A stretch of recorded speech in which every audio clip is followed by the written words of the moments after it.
दोस्तों कैसा होगा वो सिचुएशन जब आप अपनी लाइफ को बहुत ही अच्छे से एंजॉय कर रहे हो और तभी आपको पता चलता है कि आपके पूरे शहर में मछलियों का अटैक हो गया है। हाँ दोस्तों, मैं उन्हीं मछलियों की बात कर रहा हूँ जिन्हें हम रोजमर्रा की जिंदगी में खाते हैं, लेकिन ये मछलियाँ ऐसी वैसी मछलियाँ नहीं है, ये है म्यूटेंट मछलियाँ। तो आप उस समय क्या करेंगे?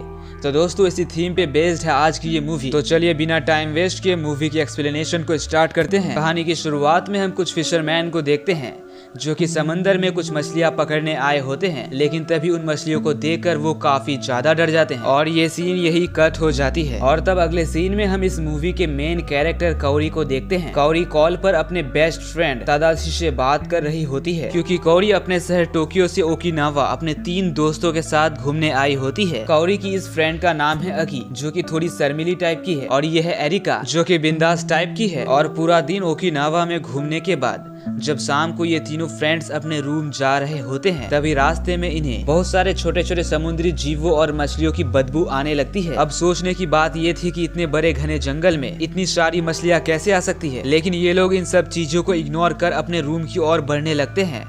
और रूम पहुंचकर जब ये लोग दरवाजा खोलते हैं तभी पानी में रहने वाले छोटे छोटे इंसेक्ट इन पर अटैक कर देते हैं, लेकिन ये लोग किसी तरह उन इंसेक्ट को भगाकर खिड़की और दरवाजे लगा देते हैं। और तभी अकी अपने रूम में एक चूहे जितने बड़े क्रिएचर को देखकर डर जाती है, इसलिए कौरी उस क्रिएचर को एक फर्नीचर से कुचल के मार देती है।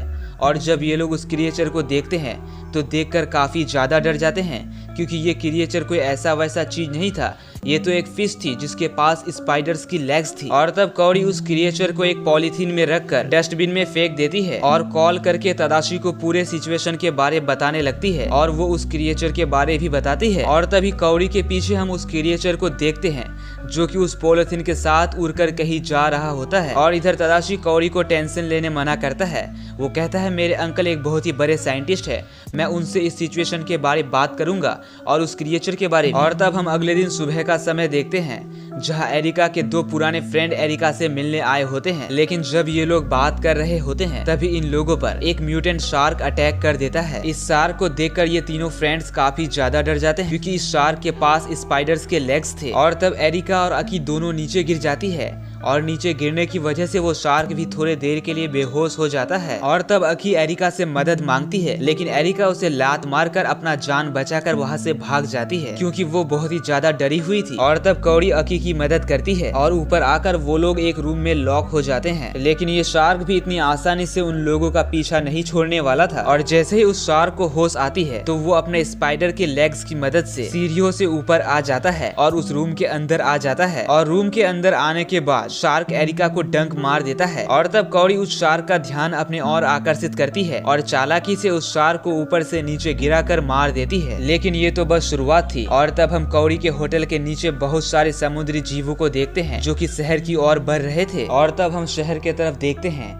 जहाँ पूरे शहर में यही म्यूटेंट फिशेस फैल गए थे। अब पूरा शहर इन्हीं क्रिएचर से घिरा हुआ था और न्यूज चैनल्स, टीवी, हर जगह इन्हीं क्रिएचर्स के बारे बात हो रही थी और अब पूरे शहर को इन क्रिएचर्स के आतंक का पता चल जाता है। और तब हम तदाशी के तरफ देखते हैं जो कि कौरी को कॉल करता है और पूरे शहर के सिचुएशन के बारे बताता है और वो कौरी को ठीक से रहने कहता है, लेकिन तभी एक क्रिएचर तदाशी पर अटैक कर देता है और तब कॉल कट जाती है। इससे कौरी काफी ज्यादा डर जाती है, इसलिए कौरी अपने सामानों को पैक करने लगती है क्योंकि वो फ्लाइट से डायरेक्ट ओकिनावा से टोक्यो आना चाहती थी। और तब कौरी अकेले ही वहाँ से निकल जाती है। और कौरी के जाने के बाद हम अकी के तरफ देखते हैं जो कि बहुत ही सैड थी क्योंकि मुसीबत के वक्त एरिका ने उसका हेल्प नहीं किया था और अब कौरी भी उसे अकेला छोड़कर चली गई। और तब हम एरोप्लेन में देखते हैं जहाँ कौरी एक जर्नलिस्ट के पास बैठती है और कौरी का इस जर्नलिस्ट से दोस्ती हो जाता है। इस जर्नलिस्ट का नाम शिराकावा है। और थोड़ी देर बाद जब एरोप्लेन लैंड करने वाला होता है तभी शिराकावा एरोप्लेन के विंडो से नीचे देखता है और नीचे के नजारे को देखकर वो काफी ज्यादा डर जाता है क्योंकि पूरा टोक्यो शहर क्रिएचर से भरा हुआ था। और तब एरोप्लेन लैंड करता है, लेकिन लैंड करने समय एरोप्लेन क्रैश हो जाता है क्योंकि रनवे में भी वो क्रिएचर्स फैले हुए थे, लेकिन किस्मत से एरोप्लेन के सभी लोग बच जाते हैं, बस कुछ लोगों को चोट आती है। और तब कौरी शिराकावा को अपने पूरे सिचुएशन के बारे बताती है, इसीलिए शिराकावा कौरी का हेल्प हेल्प करने का डिसाइड करता है। लेकिन इन सब के पीछे शिराकावा का खुद का फायदा था, क्योंकि वो तदाशी के अंकल जो कि एक बहुत ही बड़े साइंटिस्ट है उनसे मिलना चाहता था और उनके रिसर्च को जानना चाहता था, क्योंकि शिराकावा एक जर्नलिस्ट है। और तभी उन क्रिएचर्स के कारण इस ट्रेन का भी एक्सीडेंट हो जाता है। लेकिन इस बार भी कौड़ी और शिराकावा बच जाते हैं और तब वो लोग शहर तक पैदल ही जाने का डिसाइड करते हैं। और शहर पहुंचकर ये लोग वहाँ के नजारे को देखकर काफी ज्यादा डर जाते हैं, क्योंकि शहर में सभी शार्क और वो क्रिएचर्स लोगों पर अटैक कर रहे थे और उन्हें मार कर खा रहे थे। और तभी एक शार्क शिराकावा पर अटैक कर देता है,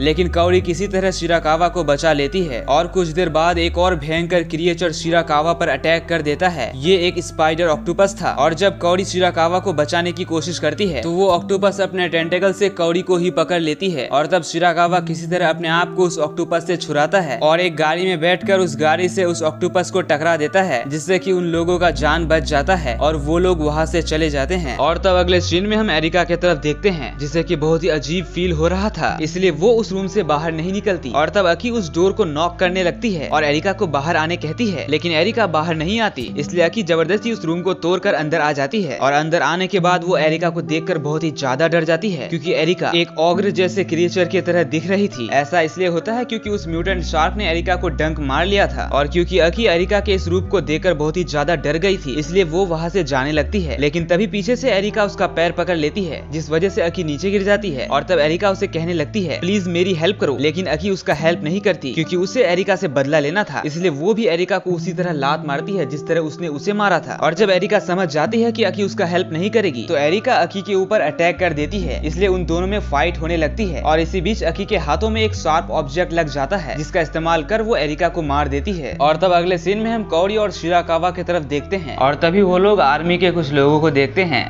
और उस तरफ क्वारंटाइन जोन था, लेकिन वो लोग इधर से किसी को भी उस तरफ जाने नहीं दे रहे थे। और जब कौड़ी उधर जाने की कोशिश करती है तो वो लोग कौड़ी को रोक देते हैं। और तब हम देखते हैं पूरे शहर में अफरा तफरी मच चुकी थी, लोग एक दूसरे को मार रहे थे, एक दूसरे के सामानों को चोरी कर रहे थे और मिलिट्री भी उन क्रिएचर्स को मारने में लगी हुई थी। और तब वो लोग टीवी में देखते हैं कि वो क्रिएचर्स एक वायरस से अफेक्टेड है और अब वो वायरस इंसानों पर भी असर कर रही है और इंसानों को एक औज जैसे क्रिएचर में बदल रही है। और तब टीवी में तदाशी के साइंटिस्ट अंकल को दिखाया जाता है, जहां न्यूज चैनल वाले उनसे पूछते हैं, आपका इस इशू में क्या ओपिनियन है। और तब कौड़ी और शिराकावा तदाशी के अंकल के लैब जाने का डिसाइड करते हैं और वो लोग वहाँ के लिए निकल भी जाते हैं। और तब हम अकी की तरफ देखते हैं, जो रास्ते में एक स्पाइडर ह्यूमन को देखकर बहुत ही ज्यादा डर जाती है, इसलिए वो उस क्रिएचर से भागने लगती है। लेकिन वो एक जगह से नीचे गिर जाती है जहाँ बहुत सारे स्पाइडर फिशेस थे और वो उस पर अटैक कर देते हैं। और तब हम कौड़ी की तरफ देखते हैं, जो कि तदाशी के अंकल के घर पहुंच गई थी और वो वहाँ तदाशी के शूज को देखती है, इसलिए वो अंदर जाकर तदाशी को ढूंढने लगती है। और तभी वो लोग एक रूम में घुस जाते हैं जहाँ एक कंप्यूटर रखी हुई थी। और तब शिराकावा उस कंप्यूटर को चेक करने लगता है और वहाँ शिराकावा एक फाइल देखता है जिसमें लिखा हुआ था वॉकिंग फिशेस, इसलिए वो उस फाइल को ओपन कर देता है। तब वह एक वीडियो प्ले होने लगती है और उस वीडियो में हम देखते हैं तदाशी के अंकल मिलिट्री से मिलकर एक बैक्टीरिया पर रिसर्च कर रहे थे, क्योंकि वो लोग बैक्टीरिया की मदद से एक ऐसा बायो वेपन बनाना चाहते थे जिसकी मदद से वो अपने दुश्मन देश को आसानी से हरा पाएंगे। और उन्होंने उस बैक्टीरिया को मॉडिफाई कर उसका एक्सपेरिमेंट फिशेस पर किया था और फाइनली उन्होंने नॉर्मल फिशेस को म्यूटेंट फिशेस में कन्वर्ट कर दिया था, जो कि कहीं भी चलकर जा सकते थे, क्योंकि वो उन फिशेस को अपने मन मुताबिक कंट्रोल करना चाहते थे और दुश्मन के इलाके में भेजना चाहते थे। लेकिन ये एक्सपेरिमेंट उनका वही फेल हो जाता है और उनका ये एक्सपेरिमेंटल लैब समुद्र के बीचों बीच चल रहा था, क्योंकि वो लोग अपने गवर्नमेंट से छुपाकर ये रिसर्च कर रहे थे। और जो फिशेस पहले इन्फेक्ट हुए थे उन्होंने उस पूरे शिप में हमला कर दिया और बहुत किसी को मार दिया। और उसके बाद वो समुद्र में चली गई, जहाँ जाकर उन्होंने बाकी फिशेस को भी म्यूटेंट बना दिया। और समय के साथ साथ वो वायरस और भी ज्यादा खतरनाक हो गया और अब वो वायरस इंसानों को भी अफेक्ट कर रही है और इंसानों को एक औज जैसे क्रिएचर में कन्वर्ट कर रही है। और तब शिराकावा उस कंप्यूटर से उस पेन ड्राइव को निकाल लेता है और ये लोग दूसरे रूम को एक्सप्लोर करने लगते हैं। और तब एक रूम में कौड़ी एक औज जैसे क्रिएचर को देखती है और जब कौड़ी उस क्रिएचर को ध्यान से देखती है तो उसे पता चलता है ये कोई और नहीं बल्कि तदाशी है। लेकिन यहाँ हमें देखने मिलता है कि तदाशी को आर्टिफिशियल लेग्स लगाए गए हैं और उसके माउथ में एक पाइप भी लगाया गया है जिसकी मदद से गैस निकलेगा, जो कि बहुत ही ज़्यादा हार्मफुल है। और यही करने का तदाशी के अंकल का सपना था, वो एक ऐसा क्रिएचर बनाना चाहते थे जो कि पॉइजनस गैस फैला सके, जिसकी चपेट में आकर बहुत सारे लोग मारे जाएंगे। और तदाशी के अंकल के ये सब कारनामे को देखकर हम समझ जाते हैं वो थोड़े मेंटली डिस्टर्ब हैं, यानी कि थोड़े सनकी और पागल टाइप के हैं। लेकिन वह तदाशी अपने अंकल पर ही अटैक कर देता है और उन्हें घायल कर वहाँ से भाग जाता है और वो रोड की तरफ चला जाता है। और कौड़ी भी उसे रोकने के लिए उसके पीछे पीछे आ जाती है, लेकिन वहाँ के बाकी और क्रिएचर्स तदाशी पर अटैक कर उसे खत्म कर डालते हैं। और यह देखकर कौड़ी बहुत ही ज्यादा रोती है, लेकिन वो कर भी क्या सकती थी। और उसके थोड़े दूर ही कौड़ी एक चीज नोटिस करती है, जहाँ वो क्रिएचर्स एक साथ मिलकर एक और भी बहुत बड़े क्रिएचर का रूप ले रहे थे। और तभी वह मिलिट्री भी आ जाती है और वो उन क्रिएचर से लड़ने लगते हैं। और तब शिराकावा कौड़ी को लेकर समुद्र किनारे जाता है और उसने उसके लिए एक मिनी बोट भी मंगवाया था। और तब शिराकावा कौड़ी को उस बोट में बैठने कहता है, जिस पर कौड़ी कहती है, क्यों सिर्फ मैं ही बैठूंगी, तुम नहीं बैठोगे क्या? जिस पर शिराकावा अपना हाथ दिखाता है और तब हम देखते हैं शिराकावा भी इन्फेक्टेड हो गया है। और तब शिराकावा कहता है, ये मुझे मेरी गलतियों का सजा मिला है, क्योंकि मैं टोक्यो प्रोफेसर के रिसर्च की जानकारी को लेने आया था, लेकिन ये बात मैंने तुमसे छुपाए रखा। और तब शिराकावा कौड़ी को वो पेन ड्राइव देता है और कहता है, शायद तुम इस वायरस से इम्यून हो, क्योंकि कौड़ी भी इन्फेक्टेड हो गई थी, लेकिन उसमें इस वायरस का कोई भी असर नहीं हो रहा था। इसलिए शिराकावा उसे कहता है, तुम ही इंसानियत की आखिरी उम्मीद हो और तुम ही इस पूरे वर्ल्ड को अब ठीक कर सकती हो और सबको इस वायरस से बचा सकती हो, इसलिए तुम्हारा सही सलामत रहना जरूरी है। और तब शिराकावा कौड़ी को उस बोट में बैठा देता है और कौड़ी उस शिप के लिए निकल जाती है। और तब हम शहर की तरफ देखते हैं, जहाँ इस वायरस ने तहलका मचा दिया था और सबकी जान ले रही थी। और ये वायरस पूरे टोक्यो शहर में तो फैलता ही है, साथ में टोक्यो के आसपास के शहरों में भी फैलने लगता है। और ये सीन यही कट हो जाती है और तब हम कौड़ी की तरफ देखते हैं, जो कि उस शिप में पहुंच गई थी और वो शिप क्वारंटाइन जोन की तरफ जा रही थी और कौड़ी वो अभी भी सही सलामत थी। इसका मतलब साफ है कि कौड़ी उस वायरस से इम्यून है, यानी कि उसके डीएनए से एंटीटोड बनाया जा सकता है। और इसी के साथ हमारा ये मूवी यही खत्म हो जाता है।